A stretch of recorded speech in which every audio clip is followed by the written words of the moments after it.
New Thought Media Network. We are a global broadcast network of positive music, media, and entertainment, inspiring humanity's evolution along the journey of enlightenment and creating a world of love, peace, empowerment, and prosperity for all. New Thought Media Network. Positively inspiring.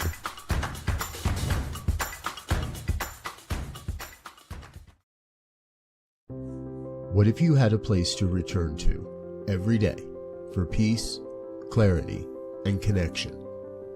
The New Thought Ministry of Prayer offers live morning and evening prayer, along with a growing library you can access anytime. This is a space for reflection, renewal, and real spiritual practice, rooted in the understanding that something greater is already alive within you. You are welcome here.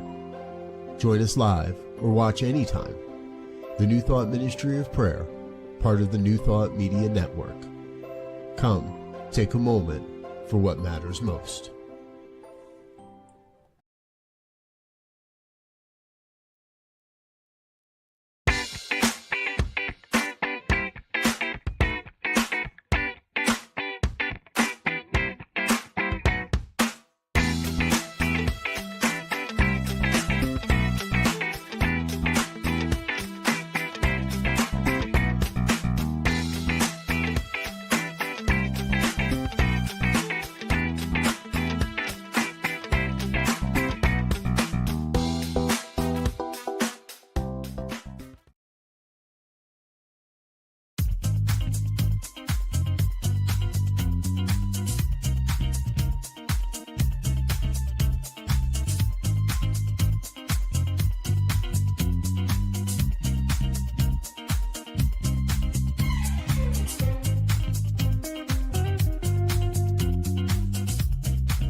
Hey everybody, Dr. Tracy Brown here. Thanks for joining me today for the Inclusive Church, where every week we come together to remind ourselves that we've made this commitment to have New Thought ministries and New Thought spiritual communities where oneness is not confused with sameness. Now I know the subtitle of the book is Oneness Does Not Require Sameness. But like so often what happens is really people confuse oneness with sameness. They are not the same. And to be inclusive, we have to recognize that everyone who is representing or experiencing something different from ourselves is actually, their experience is actually as valid as our own. Couple of things that I try to remember and remind myself as well as you of on a regular basis is that choosing to name this show The Inclusive Church was intentional to remind us that the church is not a piece of property. A church is the collection of people who come together to study, practice, learn, share spiritual principles and how to apply them in the world. And also, I do use the word leader quite a bit. If you want to be a leader in an inclusive community, or leaders who are committed to inclusion, think about something a certain way or do a certain thing. When I use the word leaders, I am talking about all kinds of people who in our churches demonstrate their commitment, give their service in order for the church to grow, thrive, expand, and in this case, be inclusive. So leaders definitely include anyone who's serving on your board of directors, anyone and everyone who is a part of your ecclesiastical team, everyone who is a ministry team leader, teaching classes, or marketing for your church. All of those and many more are leaders. because if we only had ministers who were leaders, it would be almost impossible for you to actually grow your church and serve as many people as possible. So, with those two things out of the way, what is the focus for today? And the theme for today, or the focus for today, is self growth. And as we're going through the next 25 to 30 minutes, I want to encourage you that if you do have a comment or if you have a question, please feel free to share it in either the comment section or the chat section, depending on which platform you are on. So, why this topic? If you're a regular, you know that often there was some conversation or some event or some experience I had that made me think, "Ooh, I want to talk about that on the inclusive church." And in this case, I was planning to talk about a different subject today, but I was in a meeting earlier today, and we were talking about what are the um, rewards of being inclusive, of being committed to inclusion, of focusing on inclusion as a leader or as a minister in a New Thought ministry. And as you would expect, there were some examples shared about, oh, yeah, it was a real, reward when you see the physical, tangible things, like we've been focused on getting people um, comfortable, right, with land acknowledgments and or the use of pronouns when introducing oneself. And then all of a sudden, after a year of doing this or 2 years of doing this in little ways and talking about it and educating people about it, then you are at an event and it happened automatically. It just was seamless, that it had become a habit in your community and it wasn't questioned anymore. And the person who planned that program, when they stood up to introduce themselves, included a land acknowledgement and their pronouns. Like, that's something you go, oh, we've been working on this. It was resisted at the beginning, and now it really is who we've become in this community.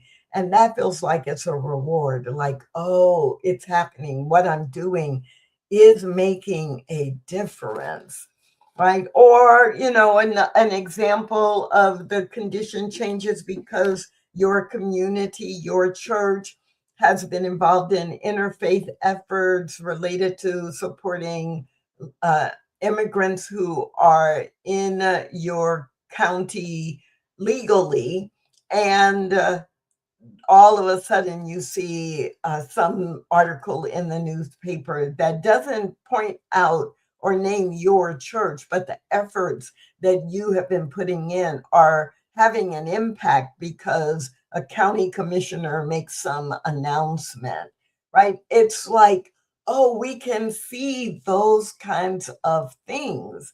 And that is an opportunity for us to actually say, oh, we are having impact, positive impact here. And this is important work that we are doing. And so that's really, really great when that happens.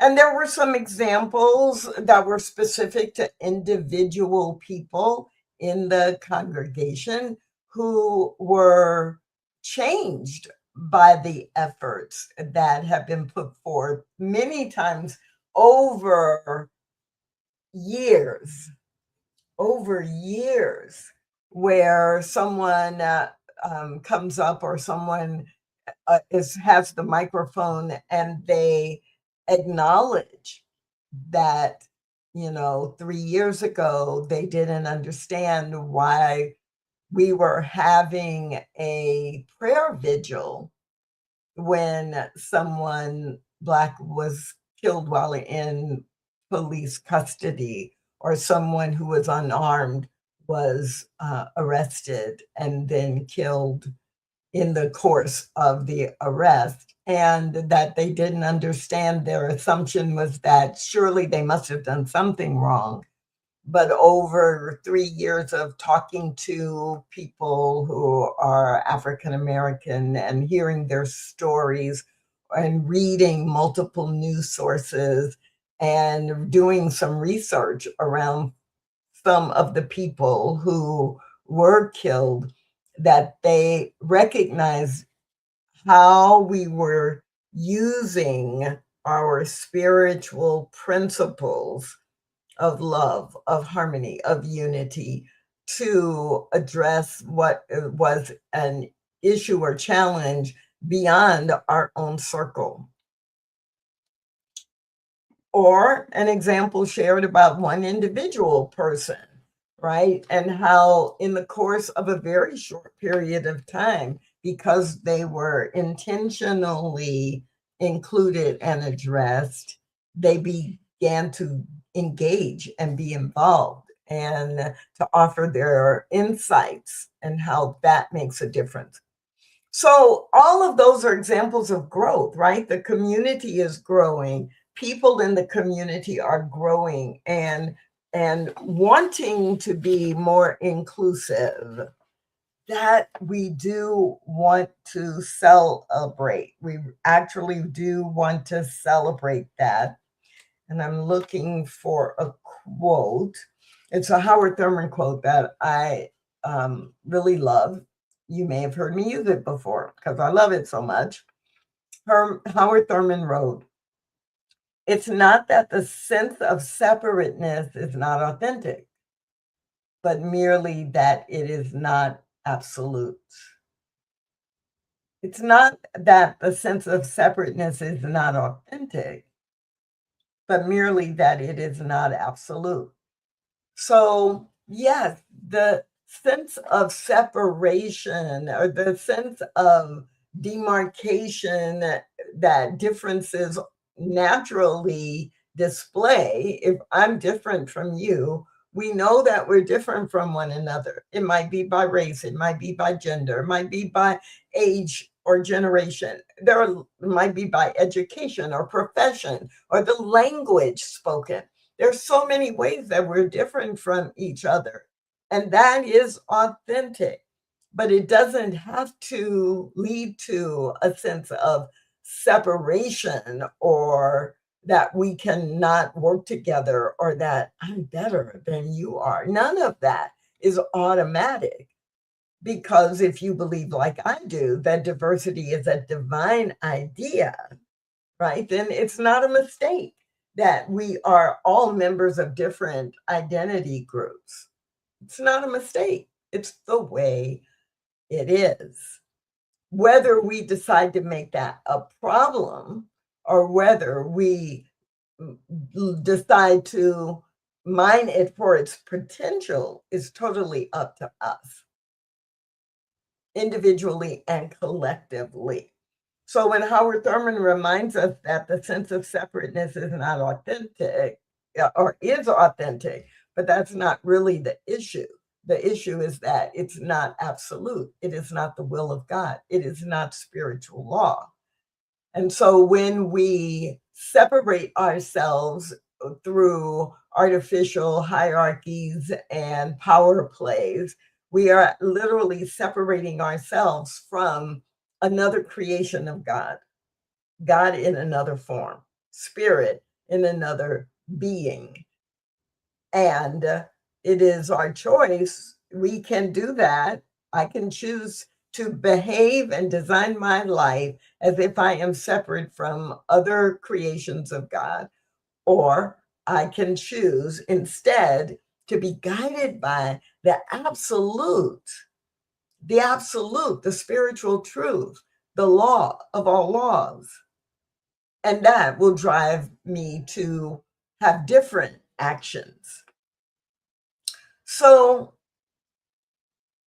Tracy, get to the point. What does this have to do with self-growth?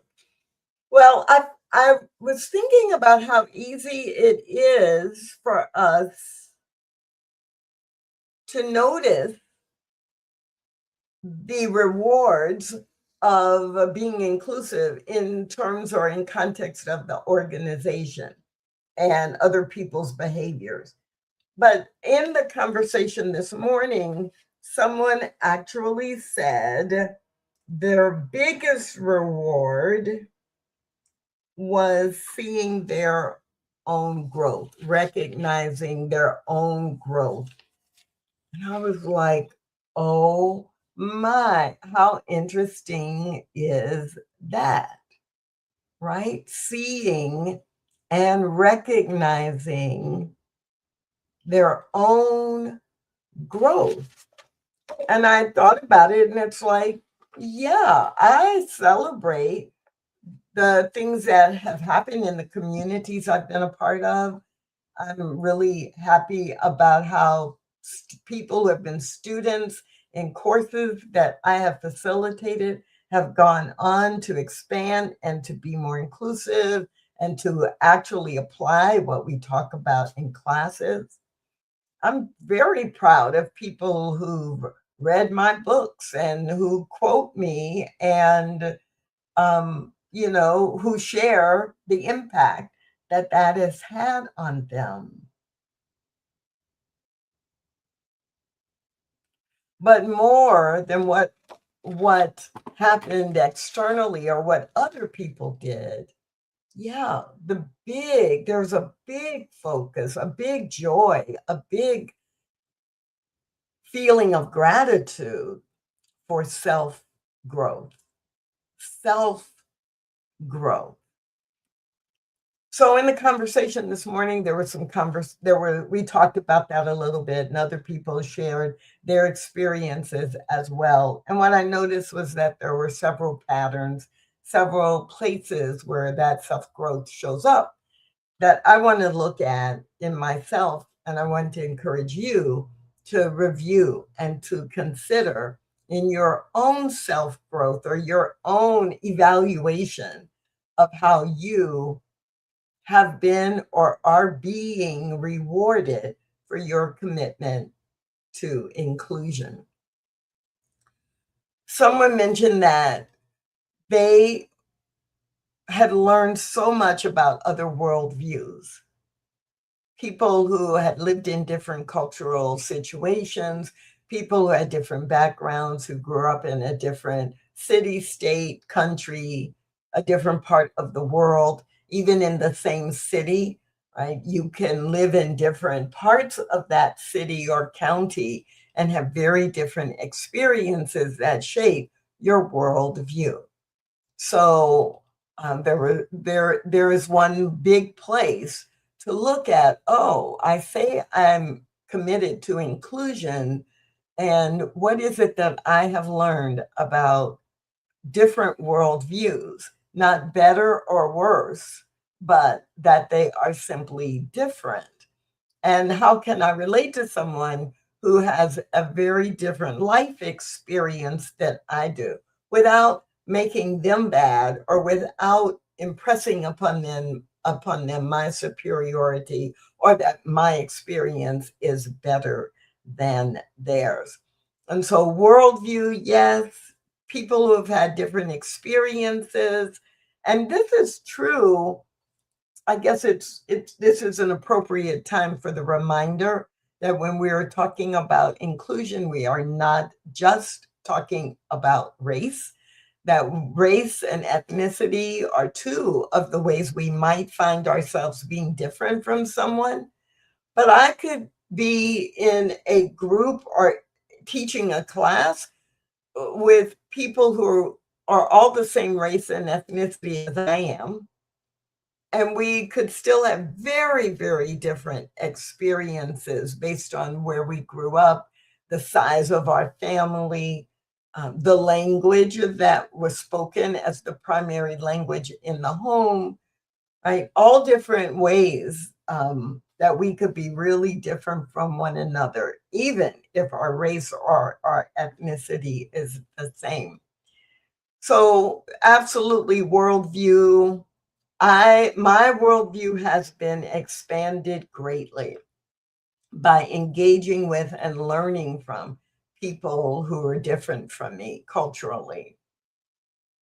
I've also learned a lot about myself through my commitment to being inclusive because a lot of times, right, our blind spots are things that we don't even realize. There are stereotypes that we have about people who are different from us, but we don't mean to assume things about them, but it happens because maybe I haven't been around a lot of people in a certain age group, and I have a story in my head that I've picked up on from the media and from what I've heard from other people.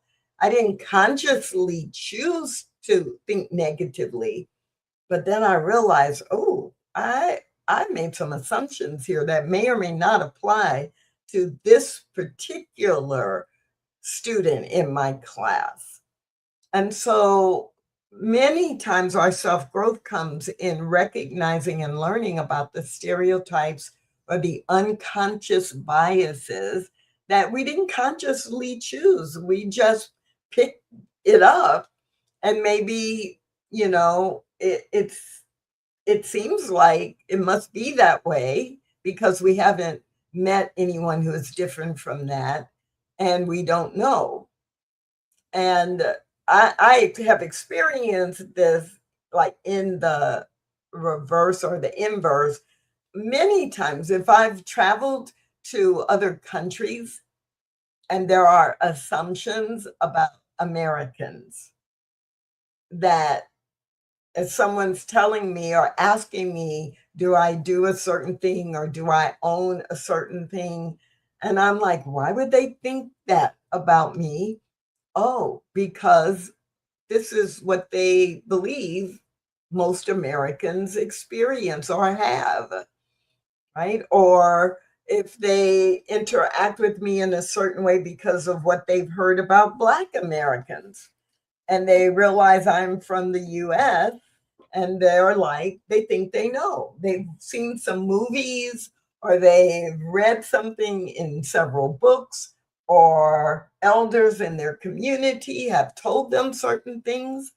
And so some of our self growth is most evident when we begin to recognize our own stereotypes about other people, when we begin to recognize the things we take for granted and assume everyone else has that same experience, and the growth that we can each individually have when we recognize the limited amount of skill that we have developed on engaging in a healthy way with people who are different from us. Oh my goodness. Right? And then developing the skill to ask the right questions, to recover from a sticky situation, to actually learn more about people who have a specific cultural or generational experience. That's where the self growth comes. And the more you engage with people who are from a different identity group than your own, the more you are probably going to learn about yourself, what you assumed, and then you can replace those assumptions with new information. The artist, Sister Soldier, was quoted as saying, wisdom is not a fixed quality, it circulates among us. Repeating, wisdom is not a fixed quality, It circulates among us. So anytime I start thinking my wisdom is the only wisdom, my cultural understanding about how to do things or why to do things, when to speak up, when not to speak up, there's cultural wisdom in that, but it doesn't mean it is the only wisdom. So the more people I engage with who are different from me, I get the opportunity to find out what is their wisdom and why. One, so I can engage with them effectively, but two, so I can see my own blind spots. So, this is all I wanted to bring to our attention today. The reminder that one of the best rewards for doing the work related to valuing diversity and being inclusive in our spiritual communities and in the world is our own self growth. I want to be able to say, I'm not the same person I was 5 years ago, or even in a 1 day course or event, to be able to say, I learned something today about another group that I can apply. So I'm growing because I'm learning more about people who speak that language. Some of you know a few weeks ago, I was a participant and a presenter at a 5 day conference.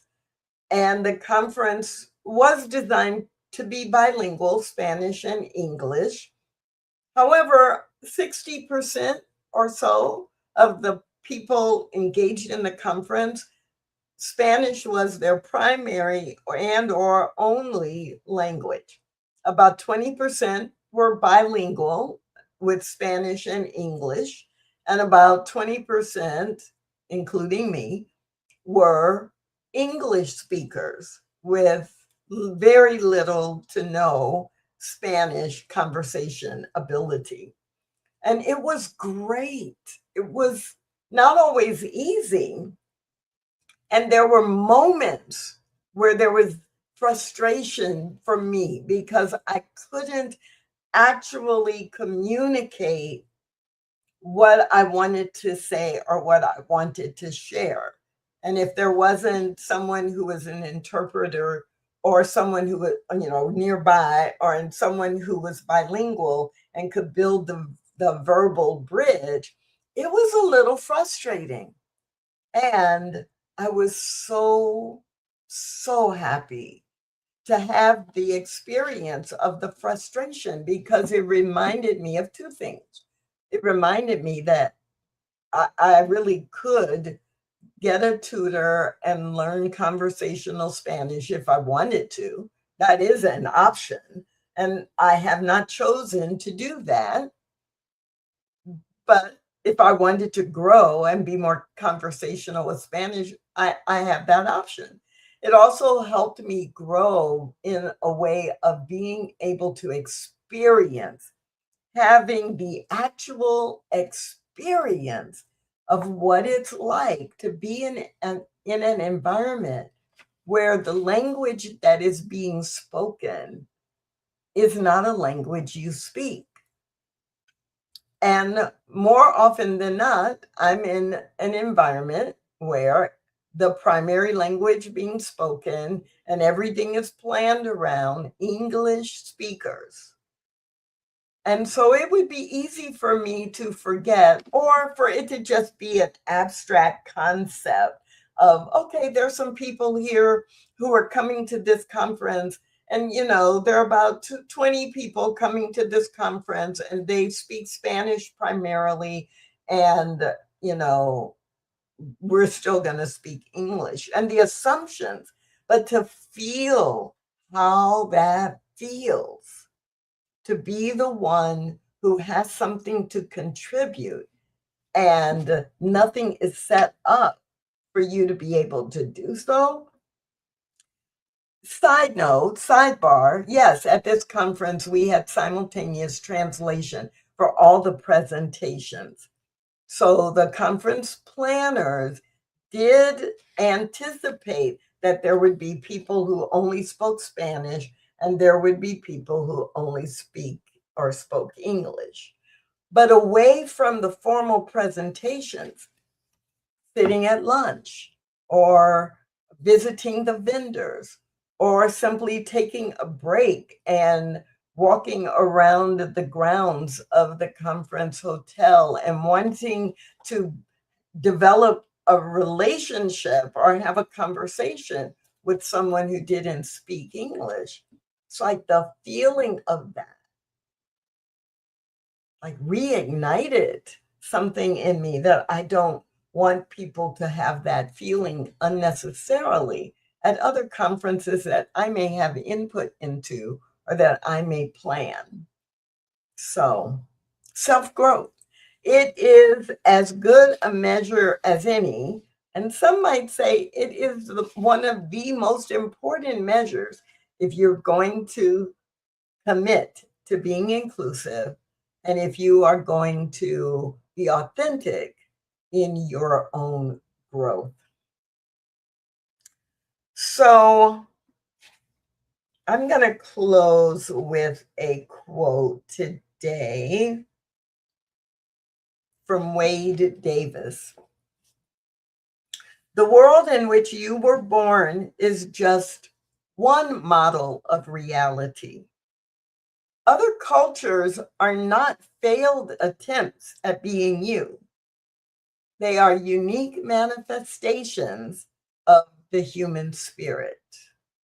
Repeating, the world in which you were born is just one model of reality. Other cultures are not failed attempts at being you. They are unique manifestations of the human spirit. And isn't our commitment to being inclusive about recognizing that there's more than one way to experience the world and to create spiritual communities where many different kinds of people can come together based on their shared understanding or commitment to learn spiritual principles and values and to be included as part of that church, as part of the leadership, as part of the congregation in a way that is respectful of the different experiences that we all have based on our cultures, based on our backgrounds, and based on our experiences.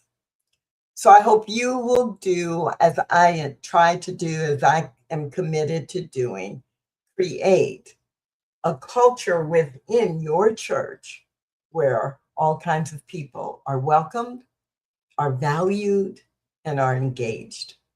My name is Tracy Brown. I hope to see you next Tuesday right here on the New Thought Media Network for another episode of The Inclusive Church. Thanks for watching The Inclusive Church with Tracy Brown. Join us again next week at 12 noon Mountain Time.